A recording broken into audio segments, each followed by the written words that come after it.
اور تکبر بھی کیا. تکبر کا میں نے اپنے آپ کو بڑا سمجھا کہ مجھے آگ کی لو سے بنایا, روشنی سے بنایا, اس کو بسیدہ مٹی سے بنایا. اور اللہ کہتے ہیں سجدہ کر, کہتا میں نے نہیں کرنا, بڑا پن آ گیا. اور آج پوری روئے زمین میں اللہ نے ذلیل و رسوا کر کے رکھ دیا ہے. بچہ بھی پڑھتا ہے, جوان بھی پڑھتا ہے, بزرگ بھی پڑھتا ہے, عورتیں بھی پڑھتی ہیں. اعوذ باللہ من الشیطان الرجیم. پتہ چلا متکبر اللہ کو پسند ہے نہیں, چاہے وہ جن ہو چاہے وہ حضرت انسان ہو. آج ہمارے اندر تکبر, بعض لوگ کہتے ہیں میں متکبر نہیں کرتا, موجود ہے. اچھا لباس پہن لیا, ماڑا لباس کسی نے پہنا ہے تو اس کو برا جاتی, اسی کا نام تکبر ہے. تجھے علم کی بات آتی ہے, اس کو نہیں آتی, تو سمجھتا ہے میں اس سے بڑا ہوں. درجے کی اور بات ہے. اس کو بے علم سمجھ کے, جاہل سمجھ کے اگر تو حقیر جانتا ہے تو یہ علم کا تکبر ہے. تیرے پاس گاڑی ہے, وہ ایک آدمی پیدل جا رہا ہے, سائیکل پہ جا رہا ہے, یاد رکھ یہ رزق کی چابی اللہ کے ہاتھ میں ہے.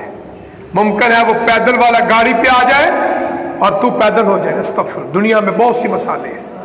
آپ بھی اسی معاشرے میں رہتے ہیں, میں بھی اسی معاشرے میں رہتا ہوں. بڑے بڑے دیوالیہ ہو جاتے ہیں, زکوٰۃ دینے والے زکوٰۃ لینے والے بن جاتے ہیں. دعا کرو اللہ زوال نعمت سے ہمیں ہماری نسلوں کو محفوظ فرمائے. اور اس لیے میں اکثر کہتا ہوں کہ یہ دعا کیا کرو, اے رب العالمین جو نعمتیں موجود ہیں اللہ ہمیشہ رکھ, اور جو نعمتیں نہیں اللہ اپنے خزانہ غیب سے اللہ وہ ہمیں نعمتیں عطا فرما. یہ اتنی خوبصورت دعا ہے. تو اس لیے اذان فلاح اللہ کی عبادت میں ہے, عزت میں, منصب میں, دولت میں نہیں. اگر یہ بات ہوتی تو بڑا جو دولت مند ہے نا, شاید آپ کے علم میں ہے کو رات کو گولیاں کھا کے سوتا ہے, نہ اسے رات آرام ہے نہ دن کو آرام ہے. کیونکہ اللہ نے فرما دیا ہے کہ میں نے انسان کو بنایا ہے الا بذکر اللہ تطمئن القلوب. اللہ کے ذکر میں دلوں کو سکون ملے گا. یہ ہمارے دلوں کی چارجنگ جو ہے نا, اس کو پاورفل بنانا ہے. تو اللہ کو یاد کیا کرو, اللہ کے ساتھ اپنے تعلق کو مضبوط کر لو. اور جتنا اللہ سے دور ہو جاؤ گے نا, پھر ڈپریشن بھی آئے گا, ٹینشن بھی آئے گی, پریشانی بھی آئے گی, غم آئے گی. جس طرح آدمی پاگل نہیں پھرتا, دماغی توازن ہلا ہوا ہے, تو یاد رکھو اس کا علاج کوئی نہیں, اس کا ایک ہی علاج ہے, وہ اللہ کی بارگاہ میں آ جائے. کوئی پریشانی ہے تو اللہ کا قرآن کہتا ہے یا ایھا الذین آمنوا استعینوا بالصبر والصلاۃ. اللہ نے فرمایا ہے, اور بیماری آ گئی, پریشانی آ گئی, تکلیف آ گئی, غم آ گیا, اور رزق میں کمی آ گئی, صحت میں خرابی آ گئی, آج کل ڈینگی کی وبا پھیلی ہے, تو اللہ کیا کہتے ہیں, صبر کر, نماز پڑھ, میں تیری غیبی مدد فرماؤں گا. یہ جو ہم دوائیاں کھاتے ہیں, ٹیکے لگواتے ہیں, بوتلیں لگواتے ہیں, یہ ایک حکم ہے علاج کروانا. اصل میں شفا میرا رب عطا فرمائے گا. حضرت ابراہیم علیہ السلام کا عقیدہ, نبیوں کا عقیدہ سن لو, وَإِذَا مَرِضْتُ فَهُوَ يَشْفِينِ. جب میں بیمار ہوتا ہوں تو کون شفا دیتا ہے؟ میرا رب مجھے شفا دیتا ہے. جب یہ ہمارا عقیدہ ہو جائے گا نا, انشاءاللہ دل میں سکون بھی ہوگا, اطمینان بھی ہوگا. آؤ, اللہ بلا رہے حی علی الصلاح حی علی الفلاح. کامیابی کس میں ہے؟ نماز میں. فلاح کس میں ہے؟ نماز میں. نجات کس میں ہے؟ نماز میں. اللہ سے مضبوط تعلق ہے تو کس میں؟ نماز میں. کیونکہ اللہ کو سب سے پیاری حالت پتہ کون سی اپنے بندے کی؟ جب بندہ اس کے حضور سر سجدے میں رکھتا ہے, رب خوش ہو جاتے ہیں. دعا کرو اللہ ہمارے سجدوں کو قبول فرما لے. کیونکہ اللہ کہتا ہے اس بدبخت نے انکار کیا تھا نا, اس نے کہا تھا میں اللہ تجھے سجدہ کرتا ہوں, اس کو نہیں. اللہ نے فرمایا میں نے تجھے حکم دیا ہے. یہ حجر اسود کو چومتے تو کس نے حکم دیا؟ اللہ کا حکم ہے نا. یہ جو بیت اللہ ہے اس کا طواف کیوں کرتے ہیں؟ اللہ کا حکم ہے. صفا مروہ کی سعی پہاڑ ہے نا, دنیا میں اور بھی پہاڑ ہیں, کیوں صحیح کرتے ہیں؟ اللہ کا حکم ہے. تو یہ بھی اللہ کا حکم ہی ہے نا کہ سجدہ کرنا ہے تو صرف میری بارگاہ میں سجدہ کرنا ہے. تو اطمینان کا فارمولہ چند الفاظ میں سمجھ میں آ گیا, وہ اللہ کے ساتھ اپنے تعلق کو مضبوط کرنا ہے. جتنا رب سے دور ہو جاؤ گے پاگل, دیوانہ, مخبوط الحواس ہوگا. بظاہر وہ آپ کو بڑا اچھا لگ رہا ہے لیکن اندر آگ لگی ہوئی ہے. اندر کا ضمیر، اندر کا مفتی جھنجھوڑ رہا ہے، کیوں؟ ظلم کر رہا ہے، بہن کا حق کھا رہا ہے، بھائی کا حق کھا رہا ہے، پارٹنر کا حق کھا رہا ہے۔ چوہا نہیں جس طرح لگتا گندم کی بوری کو یا باداموں کی بوری، یہ پارٹنر بھی اسی طرح ہے۔ اور میرے ایک بزرگ کہا کرتے تھے اگر کاروباری شراکت میں کوئی پارٹنر اچھا مل جائے سمجھو ولی آدمی ہے، یعنی اس کو کاروباری شراکت میں کوئی اچھا آدمی مل جائے جو تیری طرح رزق حلال کی تمنا اور آرزو کرتا ہو، میں سمجھتا ہوں وہ تاجر بڑا خوش قسمت ہے۔ لیکن اکثریت جو ہے آپ دیکھیں لڑائی جھگڑے فتنے فساد دھوکے ہیلے بہانے غلط حساب کمایا کچھ بتایا تو یہ حرام ہے، جھوٹ بھی ہے، اللہ کی لعنت بھی ہے۔ تو اس لیے سکون ایسے نہیں ملے گا، سکون اس وقت ملے گا اگر تیرے پاس، میرے والد محترم شیخ الحدیث مولانا اعظم رحمہ اللہ 50 سال انہوں نے قرآن حدیث علماء کو پڑھایا، میں بھی ان کا بھی شاگرد بھی ہوں بیٹا بھی ہوں، تو اکثر اپنی کلاس کے اندر جب بچے آتے تھے ان کو ایک مثال دیا کرتے تھے، یہ دل ہے نا، دل یہ بڑا طاقتور اللہ نے بنایا ہے، آپ کو کہتا ہے نا یہ اندر سے آواز آتی ہے کہ فلاں چیز، وہ ایک مثال دیا کرتے تھے اس دور میں برفی، دل کہتا ہے نا برفی کھانے کو، تیرے پاس پیسے ہیں تو برفی کھا لو، نہیں ہے تو اس کو سمجھا دو، چوری نہ کرو، ڈاکہ نہ کرو، کسی کا حق نہ مارو، ظلم نہ کرو، زیادتی نہ کرو، اس کو سمجھاؤ کہ بھائی میرے پاس پیسے نہیں ہیں، صبر کر، انتظار کر، اور جو اس کو سمجھا لیتے ہیں اسی کو ولی کہتے ہیں، جو اس پہ قابو پا لے نا اس کو ولی کہتے ہیں۔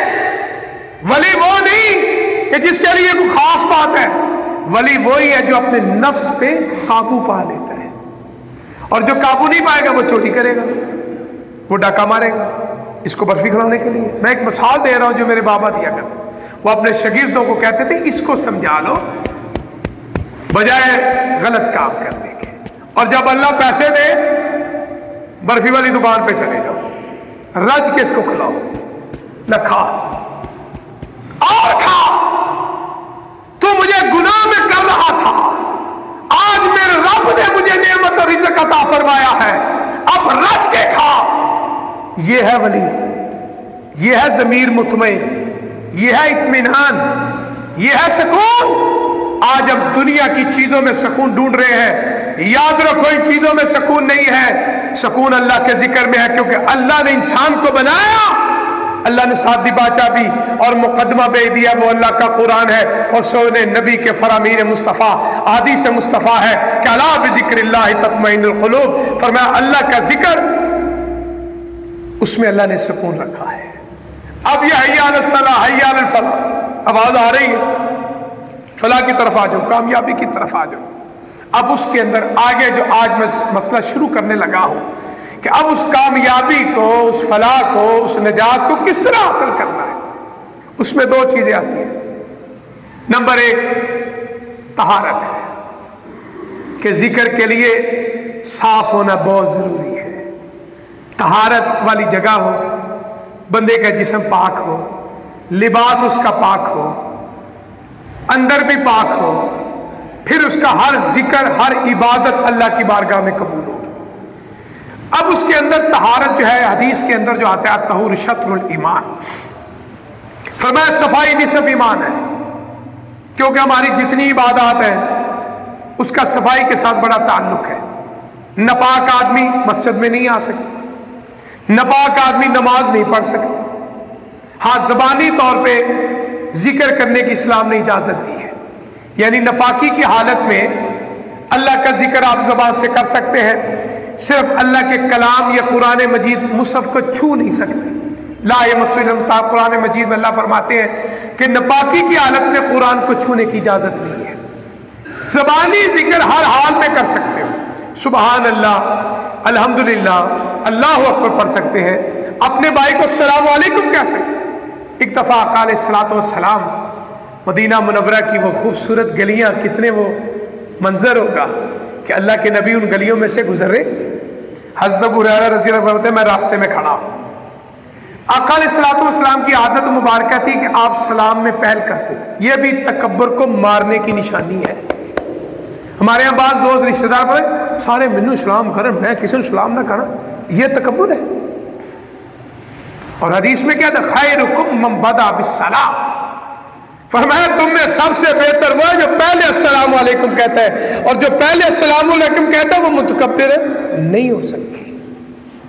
اسی کوشش کیا کرو اپنے بھائی کو، اپنے رشتہ داروں کو، اپنے گھر والوں کو سلام میں پہل کیا کرو۔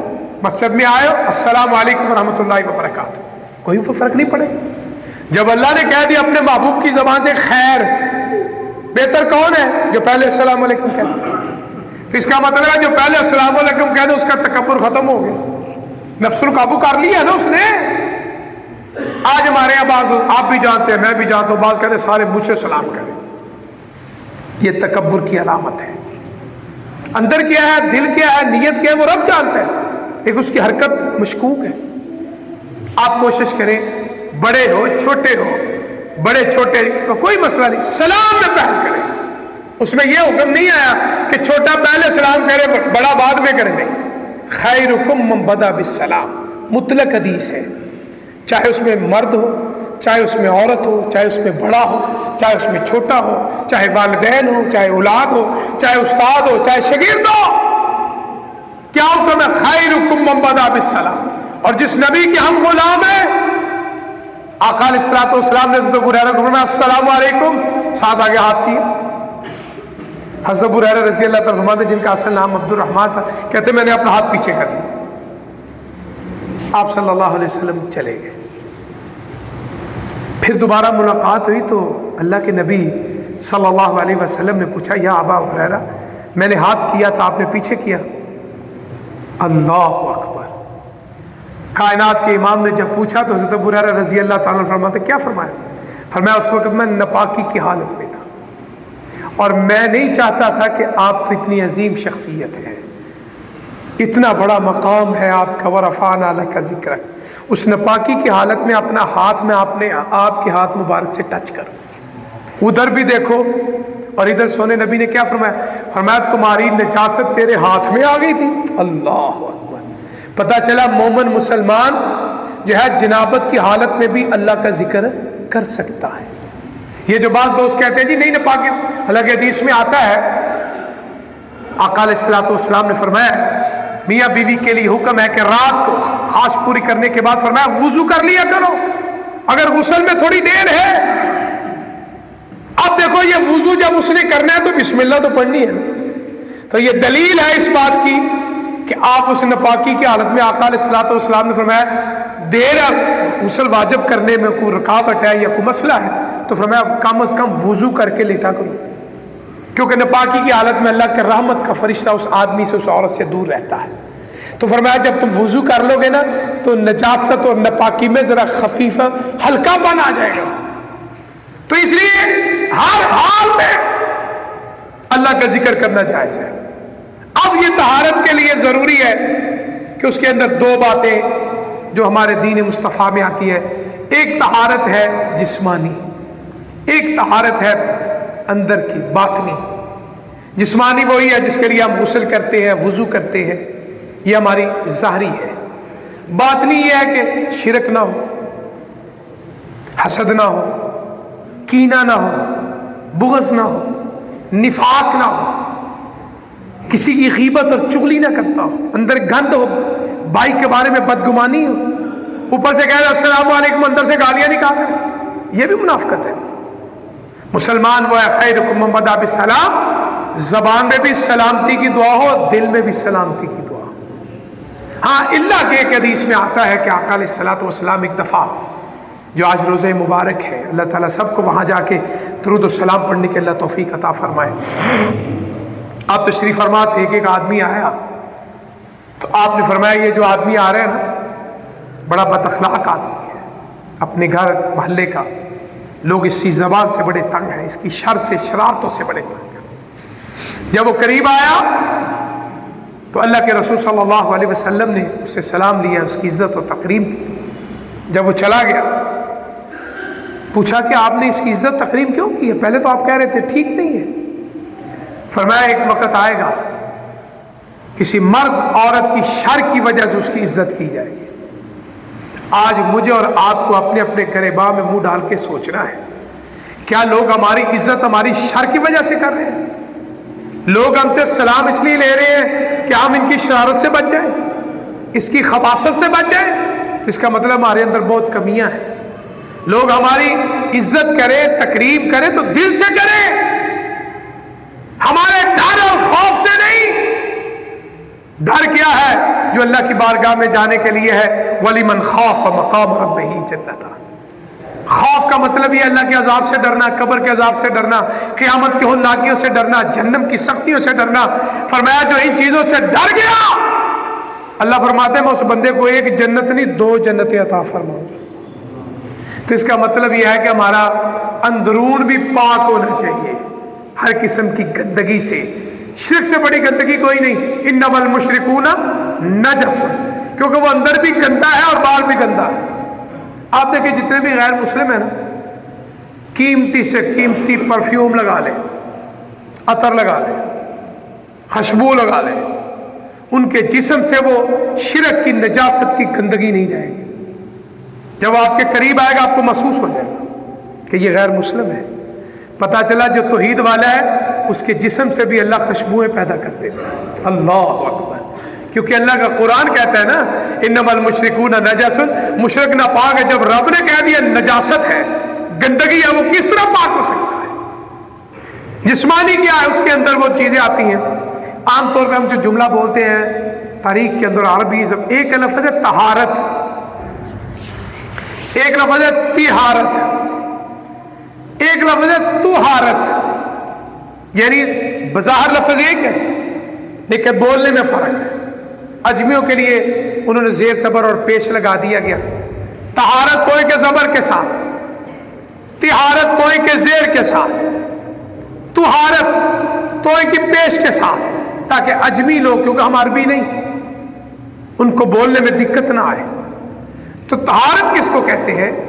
کہ آدمی وضو کرتا ہے، غسل کرتا ہے، جو اس سے گندگی دور ہو جاتی ہے، پاک ہو جاتا ہے، اس کو طہارت کہتے ہیں، جس طرح طہور شطر الایمان آتا ہے۔ دوسرا لفظ ہے طہارت۔ طہارت وہ چیز ہے جس سے آپ صفائی حاصل کرتے ہیں۔ اس سے مراد پرانے وقتوں میں لوٹا ہوتا تھا پانی کا، اس لوٹے کو طہارت کہتے ہیں۔ آج کل ہمارے یہاں نل، یہ شاور آ گئے، مسلم شاور آ گیا، یہ ٹوٹیاں آ گئیں، بیسن کی ٹوٹی، بڑی بڑی شکلیں آ گئیں۔ اس کو عربی زبان میں طہارت کہتے ہیں، توئے کے زیر کے ساتھ۔ ایک لفظ ہے طہارت، جس سے پاکیزگی حاصل کی جائے، وہ ہے پانی۔ ہم 2 چیزوں سے طہارت حاصل کرتے ہیں، نمبر 1 پانی، نمبر 2 مٹی۔ کیونکہ اگر آپ کے پاس پانی نہیں ملا، جس طرح بھی میں نے آیت پڑھی ہے سورہ مائدہ کی آیت نمبر 6، کہ اللہ فرماتے ہیں کہ اگر مسلمانوں، مومنوں، مرد عورت، نماز کا وقت ہو گیا، پانی نہیں مل رہا، تو اللہ نے کیا فَتَيَمَّمُوا صَعِيدًا طَيِّبًا۔ دیکھو دین کتنا آسان ہے، فرمایا مٹی سے تیمم کر لو۔ پتہ چلا مٹی بھی پاک کرتی ہے، تو یہ بھی طہارت ہے۔ پانی پاک کرتا ہے، اس لیے اس کو کہا گیا طہارت۔ ہمارے یہاں تو اللہ کی رحمت ہے، شکر الحمدللہ، پانی کی کثرت ہے۔ بعض ایسے علاقے ہیں جہاں پانی کی بہت کمی ہے، پینے کے لیے نہیں ملتا، وضو کے لیے کیسے ملے گا، طہارت کے لیے، غسل کے لیے کیسے ملے گا؟ تو اسلام کا حکم کیا ہے؟ تیمم کرنا۔ اب پتہ چلا کہ مٹی بھی پاک کرتی ہے، پانی بھی پاک کرتا ہے۔ پانی مل جائے تو سبحان اللہ، پانی نہ ملے، مٹی مل جائے پھر بھی الحمدللہ، کیونکہ اللہ نے پاکیزگی کا سامان تو رکھا ہے نا۔ اب اس میں 2 باتیں، پانی مل جائے تو وضو مکمل ہے، آئندہ جمعے میں انشاءاللہ بات آئے گی۔ پانی مل جائے غسل مکمل ہے، تیمم پاک مٹی کا اللہ نے آسانیاں کر دی۔ وضو کا بھی ایک طریقہ، غسل کا بھی ایک ہی طریقہ۔ ایک دفعہ پتہ چلا کہ فلاں آدمی ناپاک ہو گیا ہے، پانی نہیں ملا، اس نے مٹی کے اوپر لیٹریاں لینی شروع کر دی. تو پتا چلا یہ بات غلط ہے. وضو اور غسل کے لیے پانی نہیں مل رہا، طریقہ ایک ہی ہے. وہ کیا ہے؟ آقا علیہ الصلوۃ والسلام نے فرمایا مٹی ہو پاک، قرآن میں بھی آ گیا سعیدن طیبہ، گندی مٹی نہ ہو، گندی جگہ کی نہ ہو، بچڑ خانے کی ہے جو جہاں جانور وغیرہ ہوتے ہیں وہاں کی نہ ہو، صاف ستھری. طیب کا معنی کیا ہے؟ صاف، گندگی کی آمیزش نہ ہو، ملاوٹ نہ ہو. تو انشاءاللہ یہ مٹی جو ہے ہمیں پاک کرے گی انشاءاللہ، کیونکہ اللہ نے کہہ دیا. بلکہ حدیث میں آتا ہے، قرآن پاک کی جو آیت آتی ہے نا، ان اللہ یحب التوابین و یحب المتطہرین.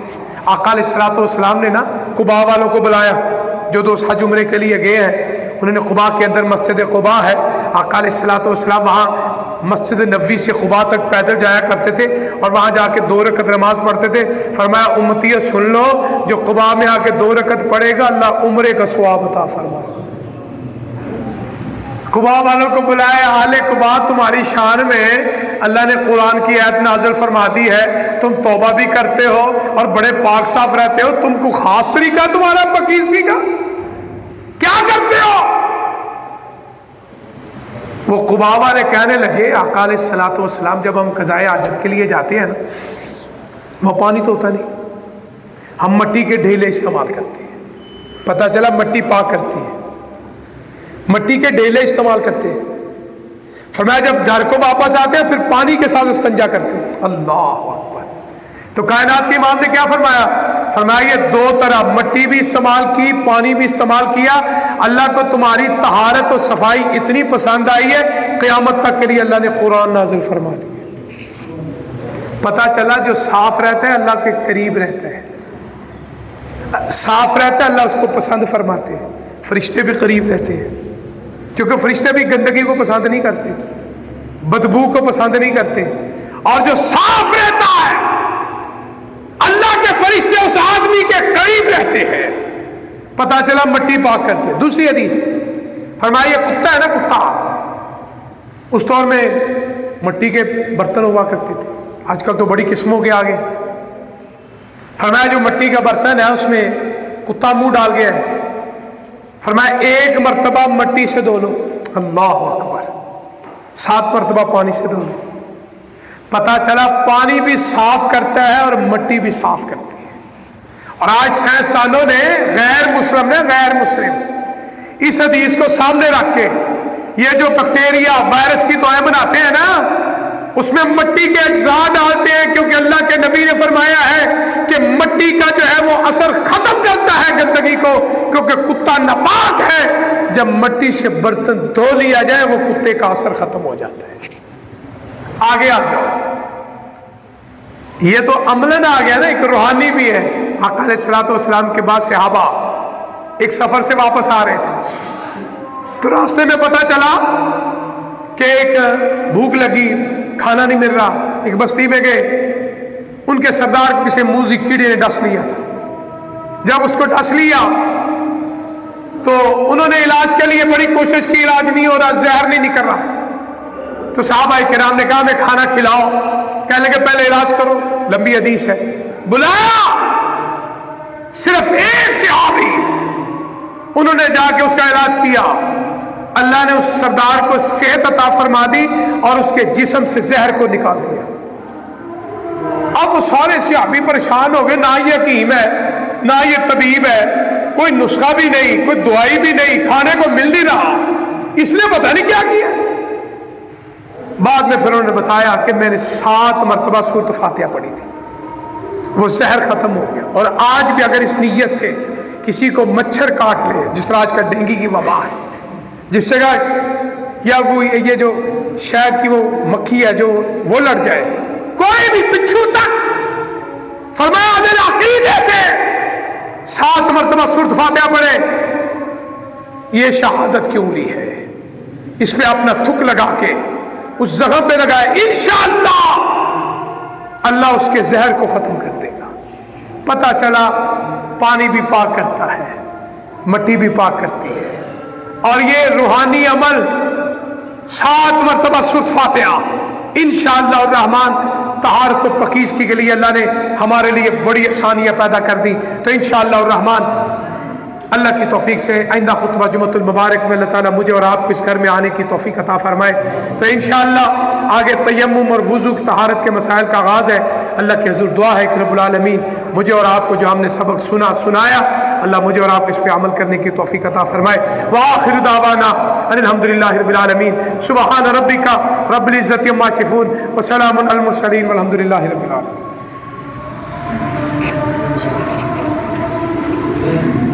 اللہ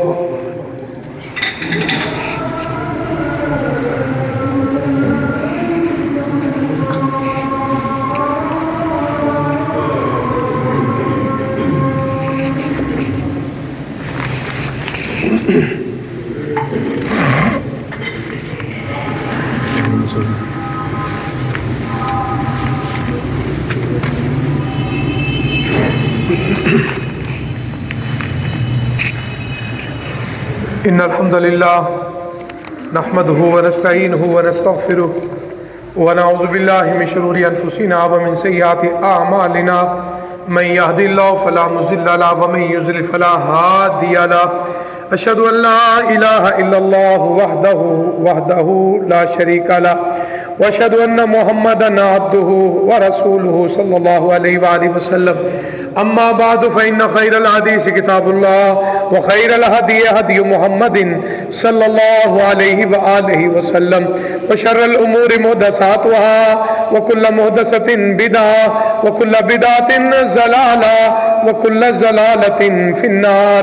ان الله وملائكته يصلون على النبي يا ايها الذين آمنوا صلوا عليه وسلموا تسليما. اللهم صل على محمد وعلى آل محمد كما صليت على إبراهيم وعلى آل إبراهيم إنك حميد مجيد. اللهم بارك على محمد وعلى آل محمد كما باركت على إبراهيم وعلى آل إبراهيم إنك حميد مجيد. اللهم ربنا آتنا في الدنيا حسنة وفي الآخرة حسنة وقنا عذاب النار. آپ احباب سے ادباً گزارش ہے کہ وقت پہ تشریف لایا کریں، اپنے نوجوان بچوں کو ساتھ لے کر آیا کریں تاکہ جو ہمارے دین کے شرعی مسائل ہیں، ضروری مسائل ہیں، وہ ہمارے بچوں کی اصلاح ہو جائے. تو اس لیے کوشش کیا کرو، جمعہ فرض ہے، اس کی فضیلت حاصل کیا کرو، اس کی فرضیت حاصل کیا کرو. مجھے نہیں پتہ، آپ کو نہیں پتہ کہ میری زندگی میں، آپ کی زندگی میں پتہ نہیں کون سا وہ آخری خطبہ جمعہ آ جانا ہے. تو ہم اس آخری خطبہ جمعہ سے پہلے دنیا کے کام اکثر کہتا ہوں یہ ختم نہیں ہوں گے، ہم نہیں ختم ہونا ہے. تو اس لیے کوشش کیا کرو جمعہ والا دن عبادت کے وقت جب حی علی الصلاۃ حی علی الفلاح جمعے کی اذان ہو جائے، سارے کام چھوڑ کے آپ اللہ کے گھر میں تشریف لے آیا کرو. اللہ کے حضور دعا ہے کہ اللہ تعالیٰ ہمیں بار بار آنے کی اپنے گھر میں توفیق عطا فرمائے. یہ کچھ دعائیں ہیں جس طرح میں نے ابھی خطبہ جمعہ میں بھی بتایا کہ ڈینگی کی وبا بہت زیادہ تیزی سے پھیل رہی ہے.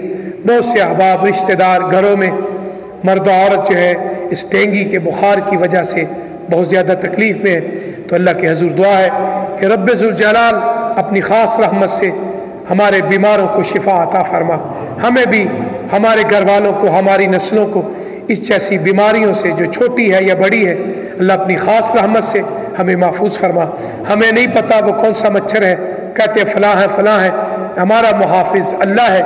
اے اللہ ہمیں ان موذی چیزوں سے ہماری حفاظت فرما. یہ ہمارے شیخ آفتاب صاحب ہیں، انہوں نے کوئی درخواست کی ہے کہ ان کا کوئی دوست ہے، شاید ان کی میاں بیوی کی بہت سخت لڑائی ہو رہی ہے.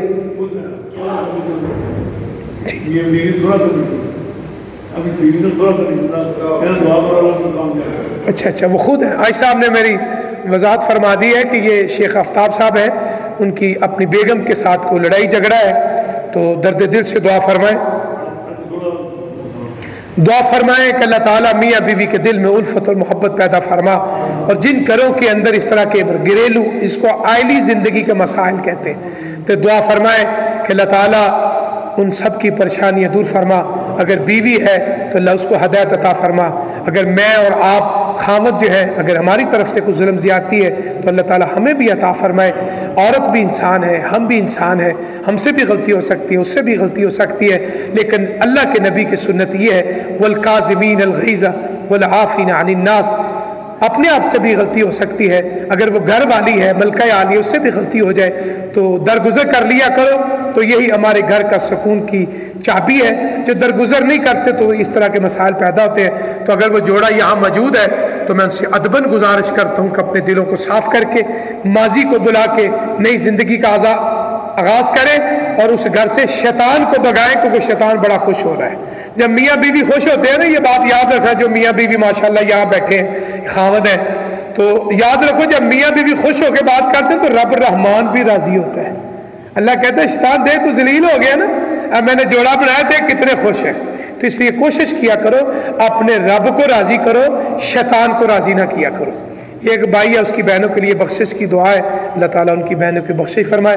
یہ ہمارے بہت پیارے بھائی ہیں شیخ اعجاز صاحب، اور ان کی اہلیہ بیمار ہے، درد دل سے دعا فرماؤ اللہ تعالیٰ، نیک جوڑا ہے، اللہ ان کو صحت کاملہ عاجلہ عطا فرما۔ یہ ایک مسئلہ پوچھا کسی بھائی نے، جو بچیاں قرآن پاک حفظ کرتی ہیں وہ اپنے مخصوص ایام میں قرآن پاک کو پکڑ سکتی ہیں یا نہیں؟ میں نے ابھی خطبہ جمعہ میں یہ وضاحت کی ہے کہ مصحف کو چھو نہیں سکتی، زبانی پڑھ سکتی ہے، جس طرح کیونکہ قرآن ذکر ہے انا نحن نزلنا الذکر وانا لہ لحافظون، اس لیے جو ہماری اس طرح کی عورت کی ایک اللہ تعالیٰ نے فطرت میں رکھا ہے، وہ ان ایام میں وہ نماز نہیں پڑھ سکتی، مسجد میں نہیں آ سکتی، قرآن کو نہیں چھو سکتی، لیکن وہ اللہ کا ذکر کر سکتی ہے، چاہے وہ قرآن ہے چاہے وہ تسبیحات ہے، تو اس لیے قرآن جو ہے وہ زبانی جو ہے وہ پڑھ سکتی ہے، کوئی منع نہیں ہے۔ یہ ایک بھائی طیب صاحب ہے، ان کی والدہ وفات پا چکی ہیں، اللہ تعالیٰ ان کی والدہ کی بخشش فرمائے۔ بھائی طیب کی بہن بیمار ہے، اللہ تعالیٰ ان کو صحت عطا فرمائے۔ یہ بھائی اسد صاحب، ان کے والد صاحب وفات پا چکے ہیں، اللہ کے حضور دعا ہے کہ اللہ تعالیٰ ان کی بخشش فرمائے۔ یہ ہمارے ایک بھائی میاں زبیر صاحب ہیں، ان کی بیگم کی بہن جس کو آپ سالی کہتے ہیں، لیکن صحیح بات یہ ہے کہ وہ ہمارے بچوں کی خالہ ہے، اللہ تعالیٰ اس کو بھی صحت کاملہ عاجلہ عطا فرمائے۔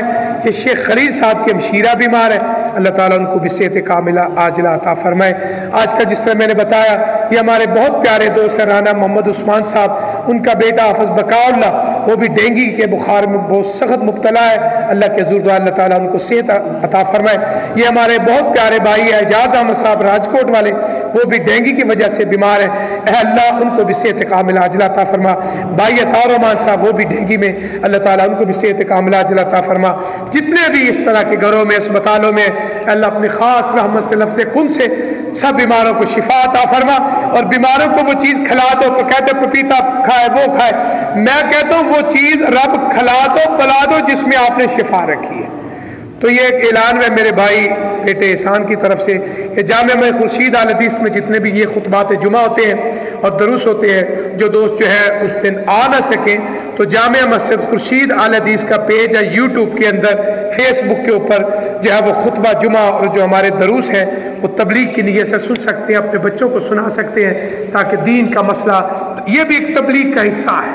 اس وقت سوشل میڈیا جو ہے یہ بھی ہماری تبلیغ کا حصہ ہے، تو آپ تو خود بھی سنا کریں، گھر والوں کو سنایا کریں، اپنے عزیز رشتہ داروں کو شیئر کیا کریں تاکہ وہ سنیں، اور ذہن میں یہ رکھیں جو سن کے عمل کرے گا انشاءاللہ آپ کو بھی اتنا ہی ثواب ملے گا۔ تو اللہ کے حضور دعا اللہ تعالیٰ مجھے اور آپ کو اس پہ عمل کرنے کی توفیق عطا فرمائے۔ اس اتوار کو بزرگ عالم دین قاری محمد موسیٰ صاحب درس قرآن میں ارشاد فرمائیں گے، ان اللہ یامر بالعدل والاحسان وایتاء ذی القربی وینہی عن الفحشاء والمنکر والبغی یعظکم لعلکم تذکرون اذکروا اللہ یذکرکم وادعوہ یستجب لکم ولذکر اللہ اعز واجل واتم واعظم واکبر۔ جو دوست کھڑے ہیں ان کو آپ جگہ دے دیں تاکہ وہ بھی نماز میں شامل ہو جائیں۔